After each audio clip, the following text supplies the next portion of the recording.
وَكَانَ سَعْيُكُمْ مَشْكُورًا، اور تمہاری محنت کی قدر کی. تو اللہ ہماری محنت کو ضائع نہیں کریں گے. اس کے لیے بھائی یہ ہے کہ ہم اپنے جتنے ہمارے جو ہے منطقے ہیں اس کے اندر بھرپور محنت ہو. یہ جو جتنے ہم تقاضے یہاں سے لے جائیں ان مشورہ دیکھیں. حضور پاک علیہ الصلوۃ والسلام کے بارے میں حضرت ابو ہریرہ رضی اللہ عنہ فرماتے ہیں، ترمذی شریف کی حدیث ہے کہ ما رأیت احدا اکثر مشورۃ لاصحابہ من رسول اللہ صلی اللہ علیہ وسلم. میں نے حضور صلی اللہ علیہ وسلم سے زیادہ اپنے ساتھیوں کے ساتھ مشورہ کرنے والا اور کسی کو نہیں دیکھا.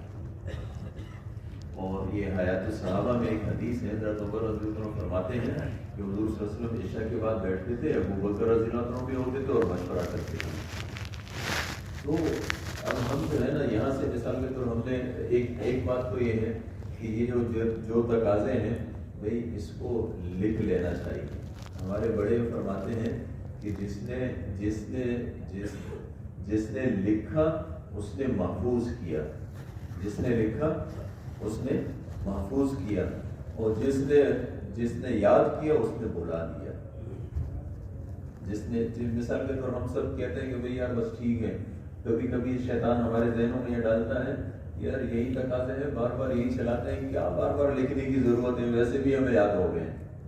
نہیں میرے محترم دوستوں، ان تمام تقاضوں کی اہمیت ہے.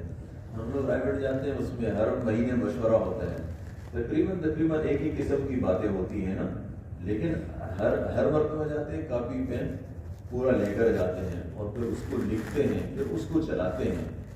اسی طریقے سے جو ہے نا کیا ہے، ہم یہاں آئے اپنے ساتھ کاپی پین ضرور لے کر آئے، خالی نہ آئے. اچھا پھر اس کے بعد ان تقاضوں کو لکھنا، اور پھر اچھا آنے میں بھی اہتمام سے آنا،